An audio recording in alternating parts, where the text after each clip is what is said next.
Hello, everybody. So we're letting everyone in to the Zoom. Welcome to our Tree Talks.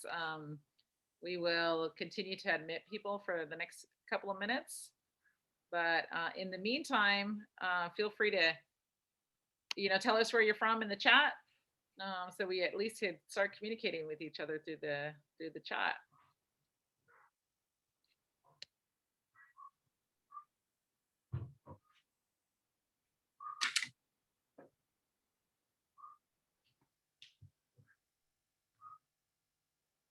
Thank you, everybody, for being so timely. I love this. We're getting close to 100 people, and we're not even at 1 o'clock yet. So this is wonderful.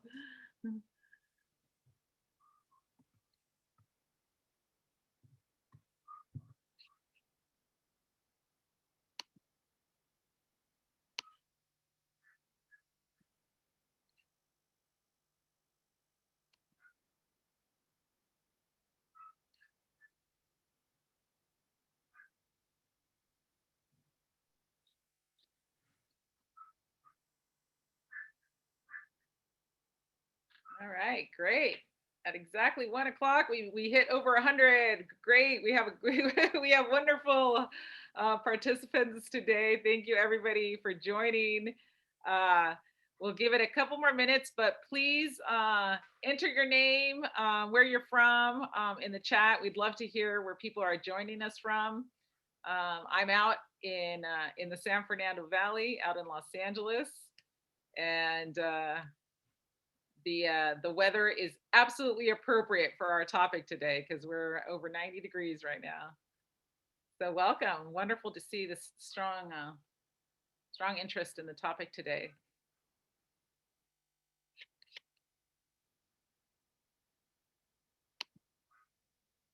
And then, before we start our discussion, I just want to note that everybody's automatically muted with your camera off. And we're just going to maintain that so that we could focus in on the panelist. And then at the end, we'll open it up so we could all see each other.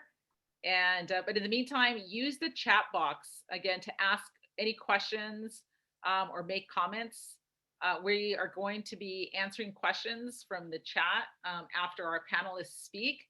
So I will be taking questions from the chat. So add your questions in there. I'm going to be noting them and writing them.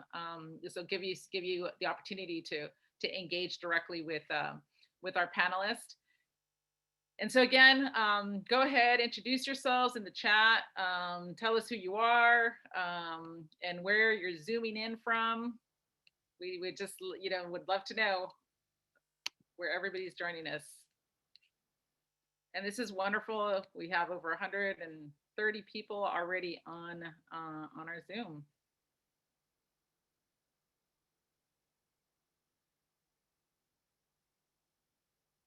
This is wonderful. We got people from Connecticut, Los Angeles. I see people in Arizona. Perfect. I heard it's over 100 degrees in Arizona today. So you know the topic better than anybody probably. North Carolina, Florida, lots of Angelinos, Mission Viejo. On the Fox lot, which is very toasty here in Los Angeles. That's great. Silver Lake, Santa Monica. I'm sure there, Celia and Santa Monica, you probably have it a little bit cooler, but it's probably hot in the beaches here too. Catalina, Winter Garden, Florida, Glendale, East Los Angeles.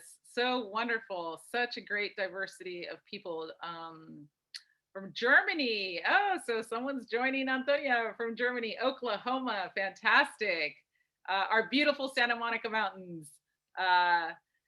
Raquel, I'm in the San Fernando Valley too. Welcome. So welcome everybody again. So we'll get started since we have a really good amount of people. So welcome to Tree Talks, everybody. It's a public lecture series that we as Tree People developed. And it's to teach, to root, engage, and entertain on the environment, exactly as the acronym suggests. So Tree Talks. Our intent with this series is to address a variety of environmental issues that impact our communities including low tree canopy coverage, devastating wildfires. We have issues of clean water as a human right all over the world. Public health impacts that we are facing with the changing climate, extreme heat. We will also be discussing the future of open natural lands and parks with intensified development pressures in communities throughout the world.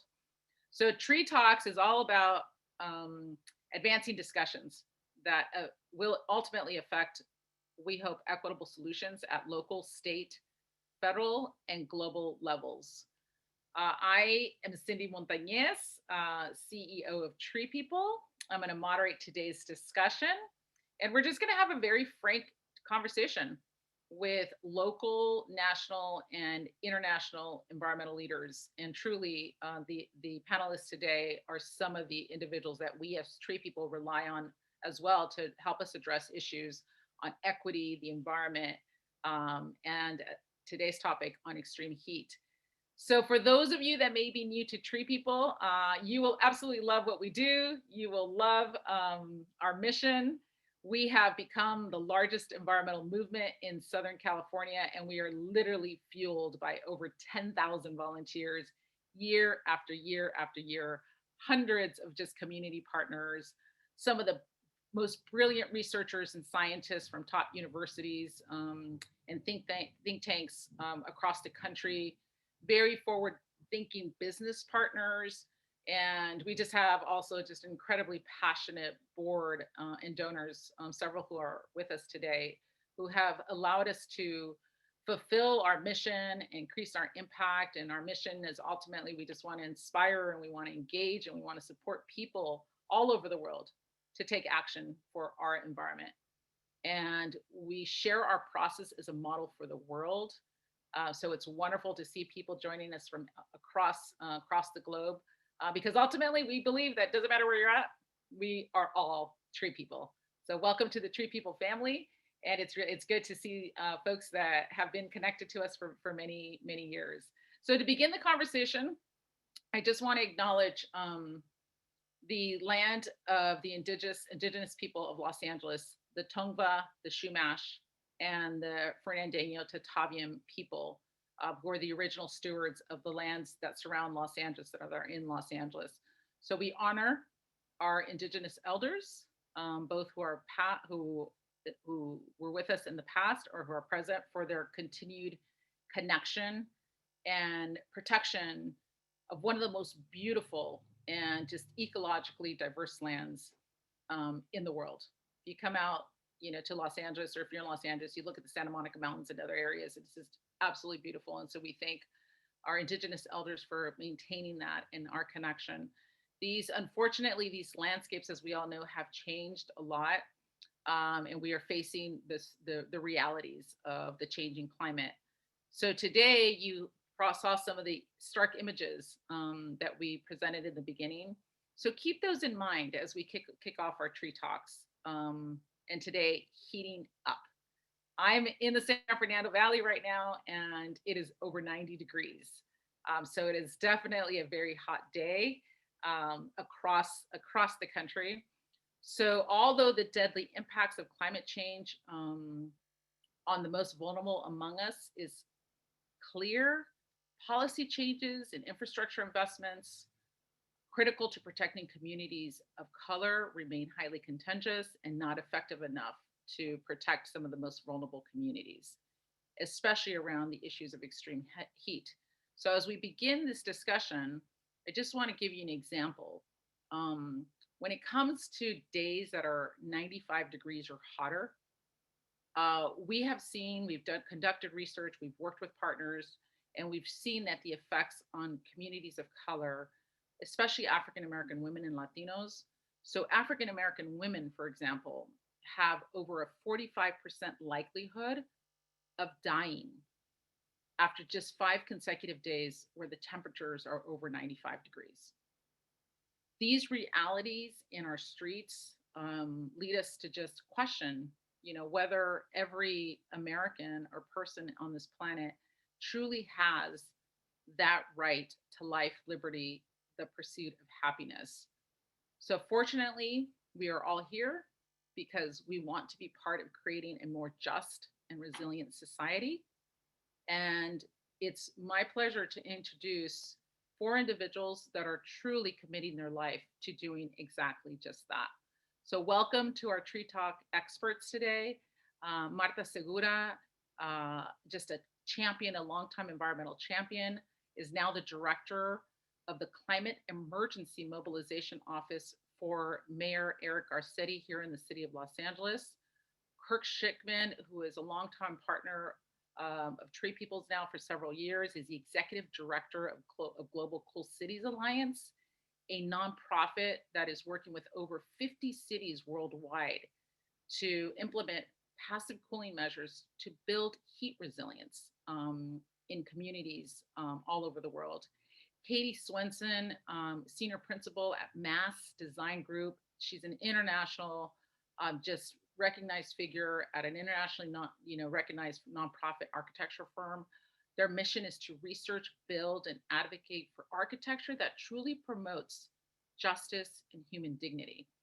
And Antonia Burchard-Levine is with us. She joins us from the tree planting team at Ecosia, which is an incredible search engine that dedicates 100% of its profits to climate action.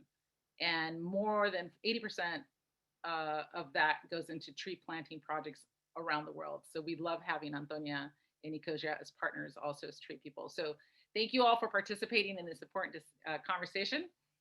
Before we start, we just want to recognize everybody that's here today, know who you are, and we're going to do a really quick poll to see who's here with us today.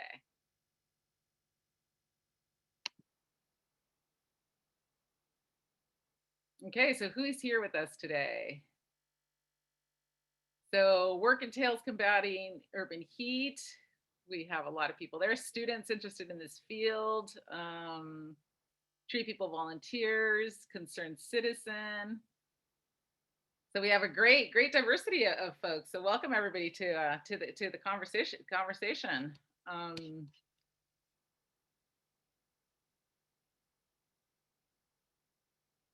Is there another question, or is that's just okay? So there it is. The poll is closed. Okay, so so we're good diversity. So great, a lot of concerned citizens. I think all of us are that. TreePeople volunteers, thank you to all our TreePeople volunteers. Like I said, it's like almost 10,000 people every year that help us. Students, you are definitely the future of just implementing climate solutions, and all of you that are working on urban heat issues. Thank you very much for that.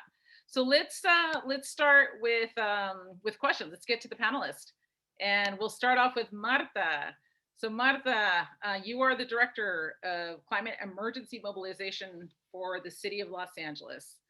And so tell us about that role and why this position now exists within the city of Los Angeles, and maybe a little bit of what you hope to accomplish in your position.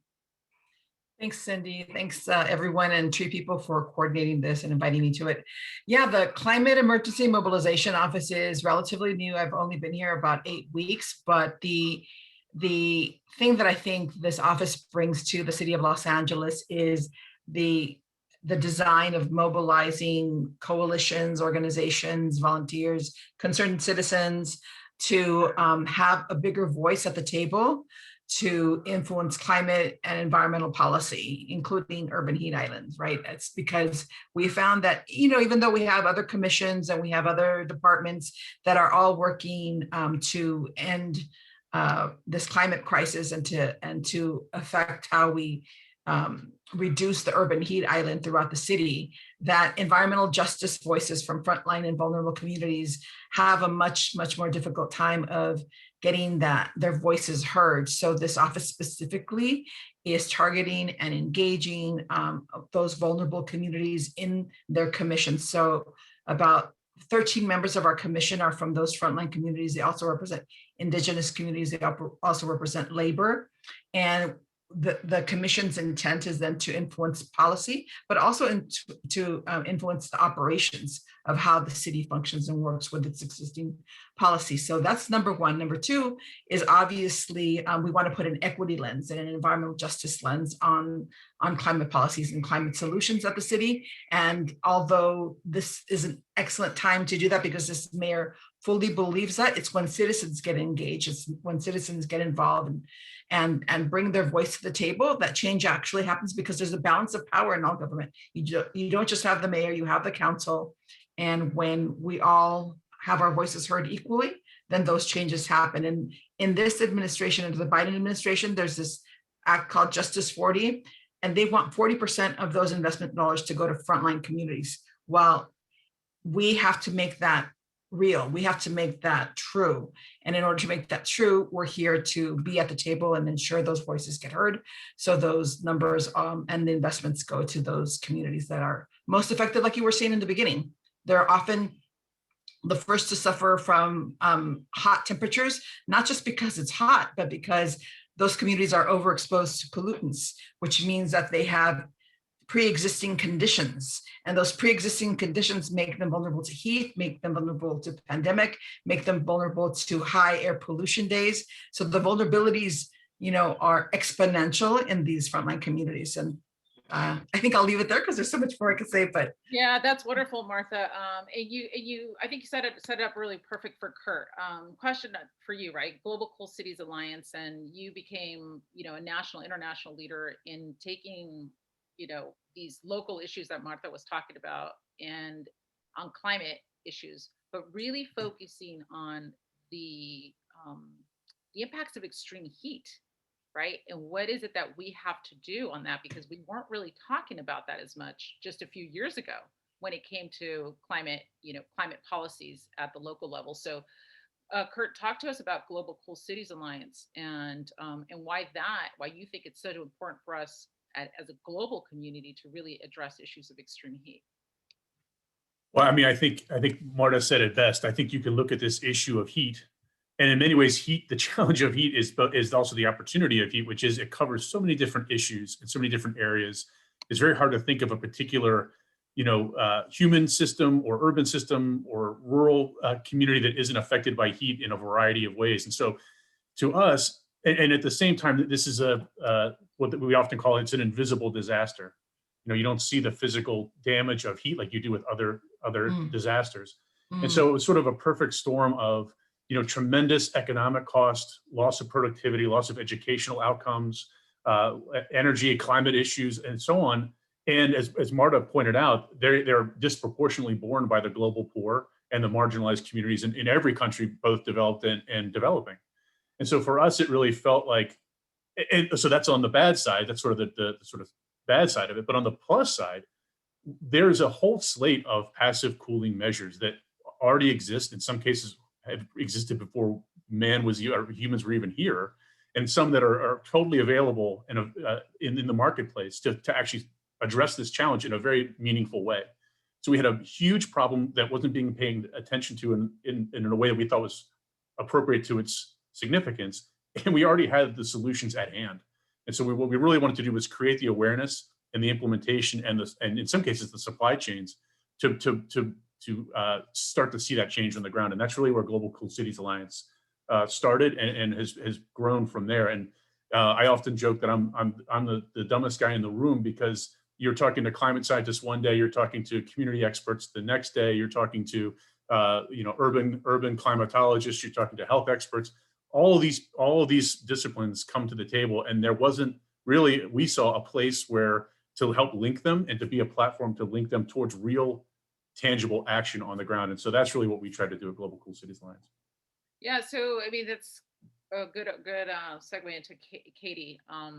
You are doing a lot of this very practical application of design, like thinking through design and how you could really push the envelope across the world in designing communities and spaces, right, that provide people a very just, higher quality of life, focused on like human dignity. So can you talk to us about what you're doing at Mass Design to really push forward that integration of good design to address these climate threats that vulnerable communities are facing. Absolutely. I'm so glad to be here, and so glad to also be here in a learning space. I think Kirk and I were able to talk earlier this week and learn from each other and make connections. So love the format of this panel, that it's a conversation, and I'm so thrilled to be in it with all of you. I think in the realm of architecture, architects we're in the business of placemaking, right? And for many years, I think we've been on an endeavor to be able to build buildings that are sort of conserving resources more carefully. But I think we're at a kind of understanding in the field that we really have to understand the embodied carbon of all of our buildings and the entire systems chain, or the entire system of building production, from where materials are coming from to how they're put together, how they're transported. And that kind of understanding this larger system in which the building industry is participating needs to be sort of elevated in a much more clear way. We have tried hard to develop a concept of building that we think a little bit like the slow food movement. What would like slow architecture look like? An approach that would be based on kind of interconnected principles of good, clean, and fair. How is that based? The same way with good, you want quality, flavorsome, healthy food. You want clean food that doesn't harm the environment. And you want fair prices and accessible prices so that good food can be shared by all. How would that sort of transform the way that we think about our built environment? The connection with food, has so many different connections, including, I think, one of the examples of a project that we're actively working on right now is in Rwanda, the Rwanda Institute of Conservation Agriculture. And, I bring up this project for so many reasons, including that, while of course we have to focus on our cities, that this is a global issue, and that in some ways, many of us in the design community have done a lot of focusing on cities, but have not necessarily focused as robustly on rural communities and agricultural communities. In Rwanda, they are at jeopardy, of course, for climate change, as is every community. But they're strongly reliant on rain-fed agriculture for both their rural livelihoods and their sort of economic export community, and they're very vulnerable to climate change. So as Rwanda is gearing up to face the potential that their population is going to double by 2050, they're at about 12.5 million people now. And currently, 80% of Rwandans rely on agriculture for their livelihoods. It's a subsistence agriculture economy. So what's been one of the projects that Mass has been engaged in that's just been so profoundly interesting for us is through this project at RICA. We've used an approach that we've learned called One Health, an approach that focuses on making the ecological, the animal, and the human health all work together and making those systems both robust and redundant. I think in this moment of global pandemic, we understand better than ever the interconnectedness of all these systems. So in a project like RICA, I think our approach is, how do we look at where all the materials are coming from? What percentage of the materials can come from very close to the site? How do we make all of those systems for both the plant systems, the animal systems, and the human systems engaged in participating in a kind of One Health approach on site? And how do we use a project like that then to sort of measure, like, what is the carbon impact? How little carbon impact can we have? We know that, buildings are never actually green, right? Buildings are never sustainable. It's just not a thing. I think we've had a misnomer. So the question is not, is a building sustainable? The question is, how how little harm can it do and how much maximum benefit can it create. And so this is a shift in some of the ways that we're trying to think about how to participate in these much larger systems that you're talking about, but also bring them into kind of a actionable, project-oriented kind of outcome. Thank you for that, Katie. I think there's going to be definitely a lot of questions on the, the design elements and the work that you're doing, because it ultimately kind of does come down to what can we do to be able to regenerate just what nature has given us and provides us, and do that locally so we could actually, use nature itself to heal communities and cities all over the world. And so let me go to Antonia for a little bit, and then we'll come back to additional questions for Marta, Kurt, and Katie. So Antonia, you in the tech industry with Ecosia have just created a new model for what you're doing in the tech industry to encourage people to make a difference on climate change and tree planting in particular, which we love at Tree People. So talk to us more about the Ecosia model and how maybe other companies can also take the lead in what you are doing to address issues of climate change and in extreme heat. Yeah, thank you, Cindy. Thank you so much for the invitation to take part in today's presentation. And yeah, hello to everyone. I'm really happy to be here to talk a little bit about what we do at Ecosia. So for those of you hearing about Ecosia for the first time, Ecosia is a search engine. And like Cindy mentioned in the introduction today, we dedicate 100% of our profits into climate action and 80% of that into tree planting projects all over the world. So today we have about 50 million monthly active users. And actually the United States is one of our core markets. So I'm really happy to be talking to a US, mostly US audience today. In Los Angeles is our second biggest user city in the United States. And we have about 38,000 daily searches and 5,000 daily active users. So great, that's already having an impact on tree planting all over the world. So I think the impact of Ecosia in this sense is twofold, as Cindy mentioned. On the one hand, we have the tree planting as a way to counteract the effects of climate change and also benefit communities on the ground. But on the other hand, it's also mobilizing citizens to take action and to turn into something that they do every single day, searching for information, into something that can have a positive impact. So for over 10 years, Ecosia started from a very small startup in Berlin. It turned into a grassroots movement, and today is one of the leading tree planting organizations in the world.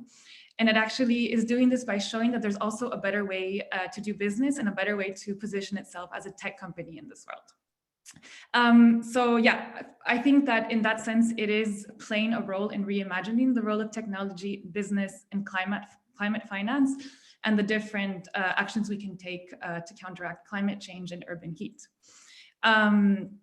So in 2018, Ecosia became a Stewart-owned company. And what this means is that its founder and CEO, Christian Kroll, actually gave up his rights to ever sell the company. It became a purpose foundation. And at the same time, Ecosia is now 200% renewable. So it's not just producing enough solar energy to power the data centers and the searches that our users are making, but it's actually putting twice as much into the grid. So today, thanks to our user searches, we have planted more than 120 million trees in over 30 countries with about 50 local tree planting organizations across the world. And the way we do this is that Ecosia plants trees where they are most needed. Historically, this has meant that we plant in biodiversity hotspots, predominantly in the so-called global south, in a way that we can maximize our impact on the environment, on climate action, people, as well as wildlife. So this is very much going back to what Katie was referring as the One Health framework. We're not just targeting one thing, but trying to have a more holistic impact on the communities where we work. But in the past few years, this conversation has taken a bit of a turn, and especially in light of the pandemic and rising urban heat and urban unrest, we started to have conversations about the role of trees in marginalized urban communities. And for example, in the case of the United States, the communities that are the most historically marginalized or redlined are also the neighborhoods that have the lowest level of tree canopy cover. And as a result, this is having like disproportionate negative spillovers and affecting these neighborhoods in a much more intense way through urban heat, which is what we're talking about today, increased flooding in these areas, food deserts.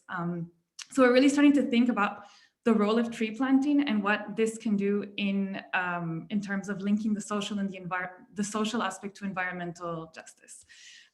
So that's a little bit of an overview of I think what Ecosia is doing to position itself as a business playing a role in not only counteracting climate change and playing a role here, but also showing that there are alternatives and there are different ways to do business as a tech company.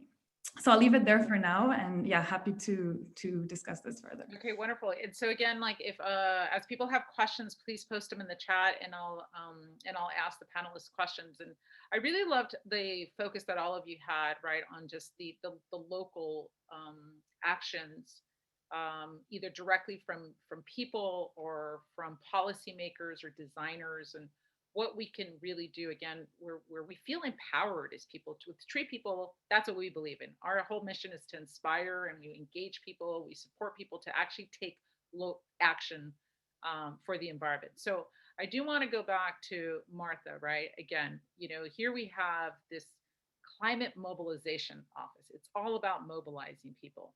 So talk us through like what we can do to empower more local people to take action in their communities on extreme heat. Sometimes it feels overwhelming, too hot to go out, or it's just like, it's overwhelming. There's not enough trees. Like, what can we do? Not enough funding, buildings being destroyed, open spaces, all of a sudden gone for new development and pressure. So what are some of the specific strategies that you think are necessary, that you want to make sure get done in Los Angeles, and that could truly move people to be part of taking action on climate change? Sure. So having been on the inside and on the outside as an environmental justice advocate, I can tell you that there are certain organizations throughout every city that represent the voices of different parts of the community, right? So Tree People obviously represents a broad spectrum of community members from every part of Los Angeles, Frontline, West Side, Encino. Somehow trees bring people together. So I guess what I'm trying to say is like, then there's organizations that are environmental justice organizations that represent frontline communities. I would say try to identify the organization that best represents your passion, your vision, your mission, and work through that organization so you don't have to reinvent the wheel, because they are already advocating. They are already, influencing policy. They already understand what needs to be done for the most part in order to not just influence policy, but sometimes also create policy and then challenge policies that are affecting their mission. So find the organization or multiple organizations that represent your passions and your views and get involved with them. There's a lot of policy being passed at every level, not just the city of LA, but at the state level and the federal level. And that's because we're recovering from a pandemic. So there's different theories of change, perspectives on how we're going to recover from that pandemic, but that sometimes means that your perspective isn't being heard the way that you would like it to be heard. So building those coalitions and being involved with those organizations, and then through those organizations making your voice heard is really, really key. And the reason that the Climate Mobilization Office is thinking, well, that works, but these other voices are still not being heard because well-meaning and well-intended policy is still having these unintended consequences that disproportionately impact these communities. So we want to keep on saying that there have been historical unintended consequences from both well-meaning and not well-meaning policy, like redlining was mentioned by Antonia. Redlining is having these long-term impacts, and if we don't continue to say that and therefore address it and therefore correct it, we are going to have the same issues repeat themselves over and over. So also, I guess what I'm seeing is we have to be aligned in terms of our theory of change and understand the root causes of these problems and why they're happening. Like overdevelopment is a problem, right? Overdevelopment is causing too much of our existing wildlife corridors to be demolished. And we know that planetary health is inextricably linked with human health. And even if the wildlife corridor isn't in South LA, but if you remove that from the north part of LA, it's still going to affect South LA. And what we're talking about here is preserving and conserving what we have, but also planting new trees where we need them and planting vegetation where we need it, and shade equity, right, where we need it. So it's a very multifaceted, complex, wicked problem, but I think we're naming it here on this panel, and everybody here is hitting the right notes on the issues that we need to address. That's wonderful to hear, Martha. I know a lot of our strong tree people volunteers and those especially that live near the work where, where we're working in South LA, the Santa Monica Mountains, Studio City, you name it. We're working across the region. People are just very concerned with the lack of city enforcement, right? Of existing city ordinances or policies that should be there to protect people, public health. And in that means protecting our urban tree canopy that exists. And we see trees being decapitated and amputated and destroyed left and right, or not being taken care of. So it's just great, Martha, to have your perspective and you now in that role there within the city to really help us champion protecting those wildlife corridors and protecting our urban tree canopy that currently exists and expanding it dramatically in order to ultimately be able to protect people from the dangers of extreme heat and climate change. And so thank you for that. Agreed. Here's something that does come up a lot is like, what can we do?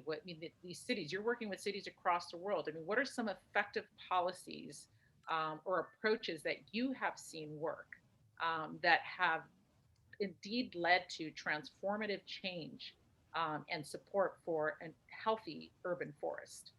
Because lots of times people just want to give up because they just see that the public agencies or government is not doing enough to invest in our urban tree canopy. So talk to us about things that can have actually worked and things that we can as a global community begin to implement.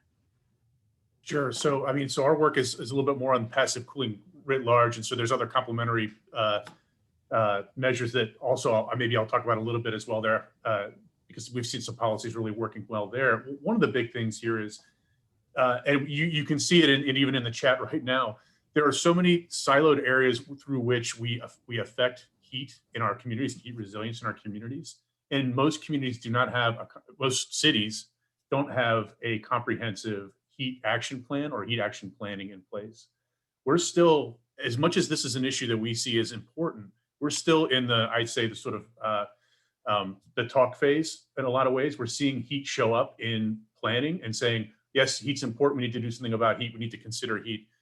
That doesn't actually drive real change on the ground. And so now what we're seeing in some communities is a real persistent over years planning process that looks at heat through the lens of heat. And one great example of that is in Ahmedabad in India. They've looked both at when they have a heat emergency, how do they activate the entire population, the health system and so on to actually address the immediate emergency that they're facing. And then once that's passed, what are the steps that we need to take to raise awareness of the community on things they can do when it's hot, things they can do in the short term to survive, but also to improve the built environment, providing more shade, planting more trees, putting on cool roofs, things like that. That's really important because that's how things can get funded. That's how you start linking regulatory and statutory activities to real change on the ground. So that's a big one. That's a hard one. But I think if you look at where we are right now, just speaking very sort of US focused, we just had, President Biden's State of the Union last night as, addressed to Congress. And we're looking at a generational opportunity to spend on infrastructure. And this is exactly the kind of moment where we can see a tremendous amount of federal support to cities and communities to activate this sort of planning. And I think getting to Marta's point, that has to be both from the top down and the bottom up. It has to be informed. That money has to come from the top down. It has to say the investments we're making can't be maladaptive to heat. We have to be doing things that are at least neutral, if not preferably improving heat resilience. And those measures need to be driven by what people in the communities actually need, what they see as their opportunities. So it really has to be a marriage of both. That we haven't seen as much of yet, but we certainly are seeing more of that comprehensive, I guess, de-siloing that's very helpful. The other thing is, I'll say this, we are also seeing COVID as an opportunity in some communities to imagine their streetscapes differently. So in Milan, for example, they had they're called short-term pilots, but they closed off particular street areas that were, open to vehicles, and made them cooler, more comfortable places to be for pedestrians. And they're essentially letting people see what it would be like to have access to more pedestrian space in a dense urban core. Now, those were again driven by, those were applications from community groups. They selected a certain set of them, and now that they're in place, it's much easier to envision, doing more of those things once you do a little bit of it. So there are some opportunities there as well that we're seeing. So these are the sorts of things that I think are important, kind of at the broad scale. In terms of what people can do, I mean, honestly, it's the same thing we tell governments to do. It's, if you think through the lens of heat and what you're doing, what you're buying, not just when you put on a new roof or paint your wall or planting a tree, but in the little things. Is this thing I'm buying, is this thing I'm doing, is this service I'm getting, is this improving heat, or is it heat resilience, or is it reducing it? And trying as best you can to act accordingly. I'll give you a great example in my neighborhood. There's a couple of kids that go down the street every couple of days and they water the trees. They haven't planted new trees, but they're going out and making sure the trees that are there are cared for. These are small things that we can do on a daily basis in our personal lives that make a difference. And I'll tell you, I'll stop because I know I'm spinning up and talking too much here. But I love in the chat how active people are in their communities and talking about specific things that they're seeing. We could not do, the Global Cool Cities Alliance, we work in 50 cities and a dozen or so countries beyond that. We could not do a single thing effectively without local champions, people on the ground who can carry this message, speak the local language, understand the local customs, understand the local history. We could not do what we do without arming those people to do to be that front line.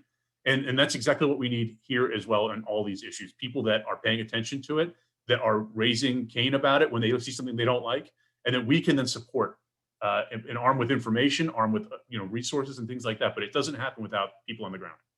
Yeah, wonderful. Yeah, and then Katie, I'd like for you to also talk about that. I mean, we at Tree People, driven by our founder, Andy Lipkis, who was visionary and would talk about this decades ago. And we felt that it wasn't until literally he brought rain to Los Angeles on a hot day in South LA. He makes it rain on a house, and he shows like what happens by throwing water on a house with the water hose, having it mimic what it would be like on a rainy day, although it's a hot, sunny day in Los Angeles, and showing like how the design of a home to mimic nature can actually be something that's healthier for the homeowners, for residents, for nature, capturing water, infiltrating water, using cisterns, bioswales, permeable pavement. So he did this with Tree People years ago. This was before stormwater capture and multi-benefit infrastructure were really a hot thing. And it began to really change the discussion because there was a visual just replica of how nature functions and how it can be used and integrated into how we plan and design. Katie, I would love for you to talk more about that, because I think with mass design and what you're doing, you are doing that, and you're doing it in a way that is so based on dignity. And again, using nature as one of the guiding tools to implement these changes to protect people from the changes from the threats of climate change. So talk more about that, because I think that's what we want to know. What can we do on our own properties? What can we do in our blocks? What can we do on our parks and streets and schools to be able to, create a system that unfortunately we paved over, and it was a natural system that worked. Gosh, Cindy, it's just such a beautiful question. I think this I've been to LA, I'm from the East Coast, but I've been to LA in a rainstorm. And so I know what happens there. Like, you can barely drive or walk because the streets get so full of rainwater during a heavy rainstorm. Like the way that LA has coped with that, at least in the past. Maybe you guys have made significant progress since the last time I was there. So I don't mean to be throwing shade at LA, but it is a rainy day in LA it doesn't take much. It doesn't take much. Like, you don't need a master's degree in architecture or in engineering to see what's going wrong there. And, you know, in so many ways, the kind of, you know, essential ways that people have built, of course, for hundreds and thousands of years have a lot of wisdom in them. There's absolutely no question. Our ability to be able to almost build anything anywhere has not necessarily helped us, right? The idea that we can get any material we want, we can ship it anywhere in the world, we can heat and cool our buildings with, you know, active systems instead of passive systems. This has kind of led to this real catastrophe. And, you know, I think that earlier, Kurt had mentioned some of the opportunities that they were seeing in COVID and how people have experienced their neighborhoods differently, right? One of the things that we've seen for many years, mass design is operated under the principle that buildings either heal or they hurt. It's kind of a profound thing to say, like, especially over the last number of months, when you think about all the buildings that you have not been allowed to enter, you know, that are somehow hurtful by their very existence. They're not places where people are safe inside. And, you know, so much I think of what we learned from, especially our early work in Rwanda around designing for, in many ways, designing to prevent the spread of infectious disease, which, you know, has been a very important in cases of profound outbreaks of tuberculosis, cholera in Haiti, Ebola.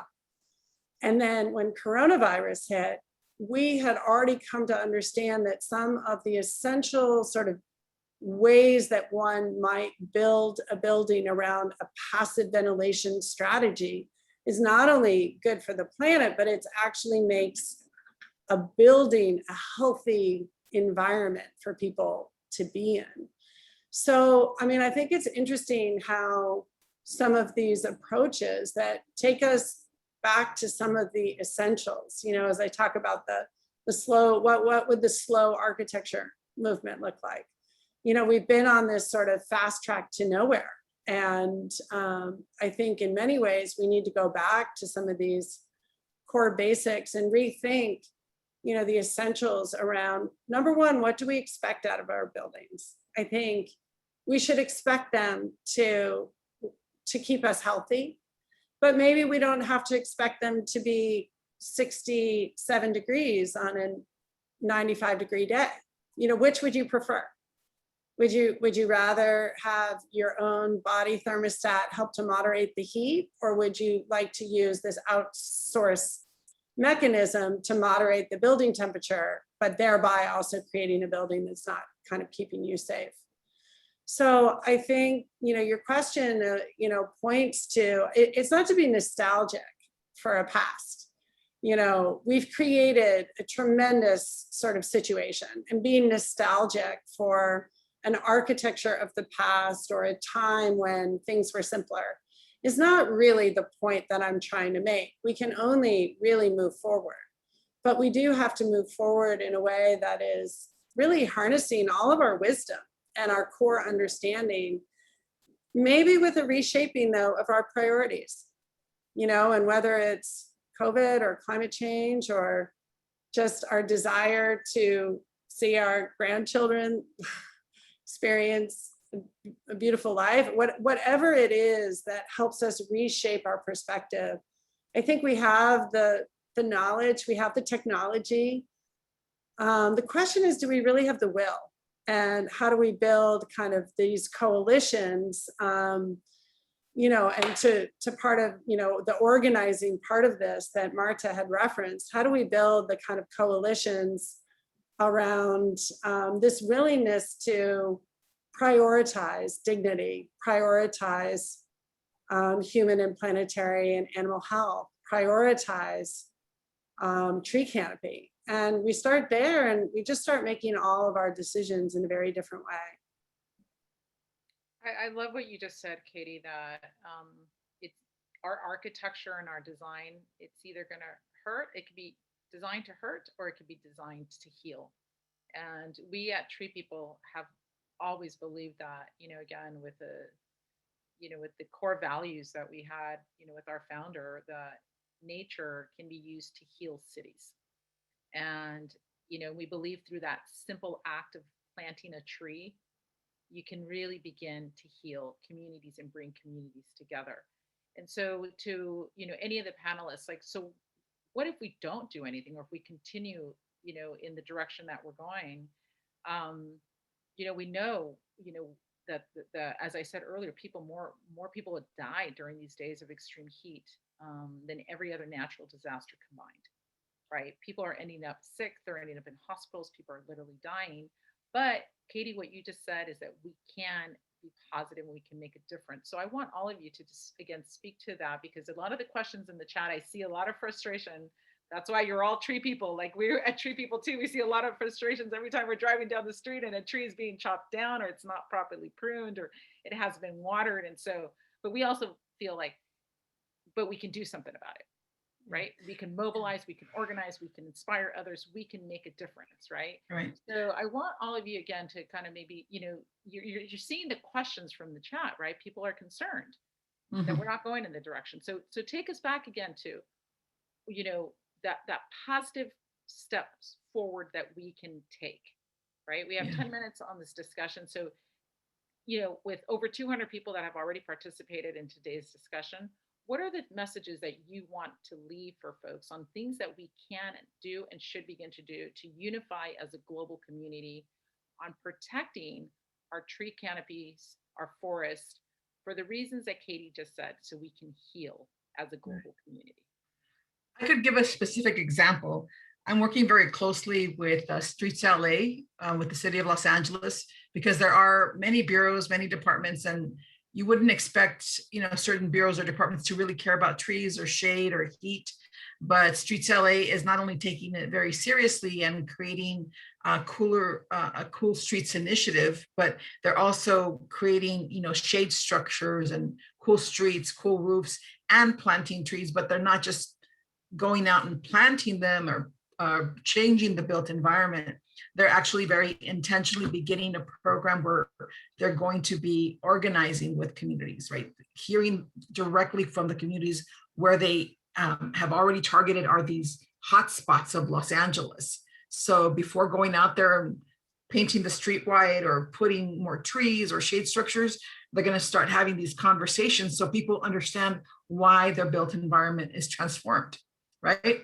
And so that they understand that heat is a very important and priority issue for the city, that trees are a priority issue for the city, because sometimes our communities are, working 2-3 jobs or too busy with their everyday life for some reason. And we need to have these conversations to make all of these voices align. I think that that's a pretty good example of how local government is transforming and listening and engaging, and they jump right on the opportunity to work with my office to see how they could model, better outreach techniques, better listening techniques and organizing techniques. But I also really very much agree with Katie that we first have to do no harm.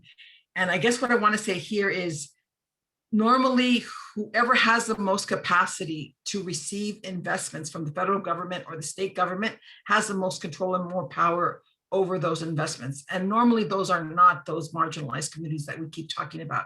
So I really want to speak to developers. I really want to speak to contractors, construction companies, real estate out there. If you're in real estate, if you're in construction, if you're a developer, all of you can implement, the things that we're talking about here and change the hearts and minds of the people who lead your organizations, because this has to be not just like from the communities changing government, but it has to be this real partnership with these investors and developers who are coming in and actually building more buildings, but all cities are dealing with homelessness, so they think the answer is more housing.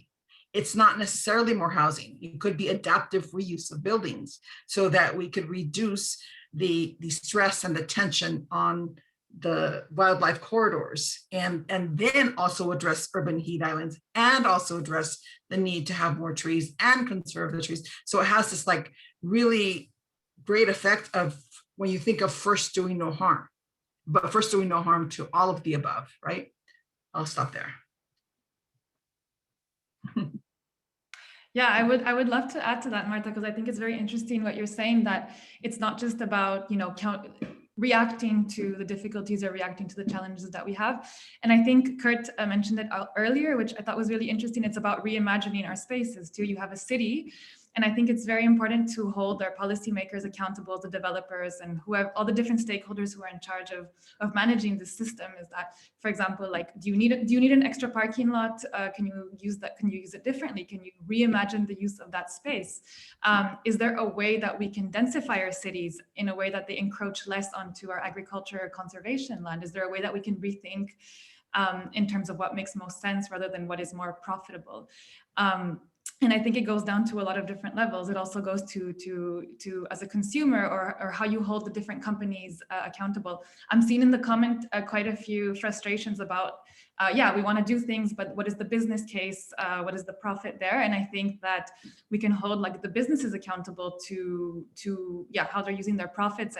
And this is where I think that that Ecosia is interesting, because it really is taking something that you're doing every single day by searching, and instead of channeling those profits into shareholders, it's you can have climate action and at the same time mobilize users and empower them to make the right choices. And I think, yeah, and then you go up to a lot of the policy levels, right? What are the different agreements that different governments are making? How are policies in Europe or consumption choices in Europe affecting the rainforest in Brazil, for example? So I think it's important to take a lot of different perspectives from the micro scale to the global scale and start to address these from multiple vantage points. And I think that reimagining the way that we do things is a really, really important starting point. And I think that should be encouraged more. Just want to add, you know, we talk a lot about enforcement and the challenges of enforcement, and I see it in the chat a lot, and that's universally, you know, a really challenging way to get things done, because, you know, enforcement just is the first thing that goes oftentimes when there's not funding. But I think when we talked about at the beginning, just the fact that we are dealing with a hidden problem to some degree with heat, we're also dealing with hidden benefits from heat. And I think what we need is, as communities, but also as the financial community, as the insurance community, to start to really recognize the benefits of making these individual decisions. So take a green roof or a cool roof. Actually, only about 25% of the economic benefit of a cool roof accrues to the owner of that building. The other things they're doing to cool their community and so on actually is the other 75%, but they don't get that benefit. So if we start to really internalize that and say, look, if you put on a cool roof, especially if you're in a neighborhood that is highly heat vulnerable, with lots of heat vulnerable people, we're going to fund a substantially more, a bigger proportion of that than we currently do with the rebate program, let's say, or other, there's ways to incentivize the right action that shifts some of the benefits, that really recognizes the overall benefit that someone's having beyond their own, you know, power bill, for example, or comfort in their house. And I think we need to do that at a big scale, because I think enforcement is critical, but it's only going to get us so far. We need to really incentivize people to make the right decisions and be happy with and living in those right decisions down the road. And I think a mix of those two is really going to be critical to getting this done right, done fast. Yeah, I just wanted to leave with one very practical example. You guys, I'm an architect, so I'm always about pictures, but got a chance to write this incredible book, Design with Love, an incredible opportunity to write this hopefully pretty good book, Design with Love at Home in America, which it profiles 10 communities across the country. You see here on the cover, this is a street in West Baltimore called Saratoga Street. And this is a little bit of a before shot. You can see this was an area that was redlined and more, very poor community in West Baltimore, where houses had been left vacant, and then there was a lot of trash dumping, etc. So at the time of publication, this community group, after 2 years of advocating, led by this man in the lower corner, Donald Quarles, who lives on the street, had gotten to this incredible place of making this kind of like mini oasis in this neighborhood. So nothing gave me more pleasure than watching this project over about 2.5 years, cost about $210,000, and took a lot of grassroots organizing. And at the time when we finished the book and the chapter and like had to hold the book publication so we could get that final beautiful mural in there, it felt like this huge accomplishment. So meanwhile, a year goes by, it's COVID. I haven't traveled at all during that year. And then just about a month ago, I'm going from New York to DC, and I stop in Baltimore, my first time to kind of be out, see people unvaccinated. And lo and behold, on the 4 lots adjacent to this small park called Kirby Lane Park, not only had then the houses come down, but within about a month, that entire site had gotten planted, and street trees included, and new pavement on the sidewalk. And it was just this kind of amazing moment where it was all about this local tenacious leader and his incredible crew of leaders working together, figuring out this system, which was in so many ways working against them, And so it's not like Kurt knows the global systems, Marta knows the city systems, Antonia maybe knows the other, like how to get things done at a global level. But just also some moment of inspiration from watching this highly local, very specific, but sort of profoundly moving thing happen. Now, I'd be the last one to say we don't need to change the structures. We absolutely do. We need to create the policies. We need to create the systems. We need to understand the money flow. We need to create all of those solutions. But there's also this incredible piece. I call this book Design with Love, because it's about also upholding the kind of love and commitment that people have to their neighborhoods, to each other, to their families, to like the beauty and what it does to contribute positively. And so, I think there's this whole other resource that, along with this emphasis on nature, is how do we also just lift up the power of love and commitment to be able to make these kind of larger changes. Oh, Katie, that was wonderful. Antonia, Kurt, Marta, I mean, so inspiring. And clearly all of you just reflect where I see us going, where it's a lot of positive people all over that want to make a difference. We see it in our Tree People community. Thank you to everyone who participated in the chat, that sent their questions, expressed frustrations. We as Tree People, I mean, we are there to be part of your community and go in and we listen and we help plant trees and we help organize people and we help take care of those trees and watering trees. And, we literally can show up with our buckets, our tools, our shovels, and help plant and take care of trees. And then at the same time, we do high level, very sophisticated policy and research work. So we're working with the likes of, Kurt and Global Cool Cities Alliance and, the mayor's office and Marta to implement the structural changes that are necessary to, again, have help nature or help ourselves by using nature to heal cities. So I invite everyone, that participated today. Again, incredible participation, over 200 people that participated to listen to the 4 of you. So thank you again, Marta and Kurt and Katie and Antonia, for your insights, for your passions, for your inspiration, because, I just know, we know at Tree People that this is our time.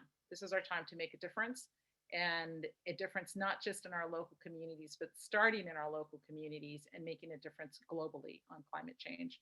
And it's going to happen through the people movement.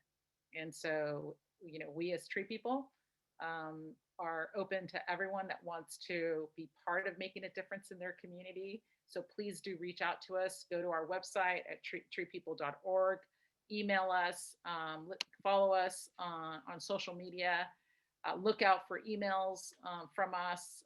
We're going to send out a quick survey and a link to today's Tree Talk, so you could listen to our speakers again, connect with them. Join us at future Tree Talks. We're going to be having our next one in June on just the future of parks and open space. And we just look forward to staying connected with you. This is what Tree Talks is about. It's about connecting communities across the globe and hearing from experts on what we can do to really protect our communities from the threats of climate change. So thank you to each one of you. We're gonna open it up. I think let people to turn on their videos so we could all see each other at least for a little bit, say hello. Say hi to our speakers. So thank you everyone that you joined us from literally across the country, from Chicago to New York to Maryland to DC, Los Angeles. Hi everybody, it's great to see you. Germany, everyone that joined us, thank you for being with us. We love you for loving trees. Thank you for being tree people. And please do stay in touch with us, connect with us. Thank you for being our volunteers, our supporters, our donors, our Tree People community.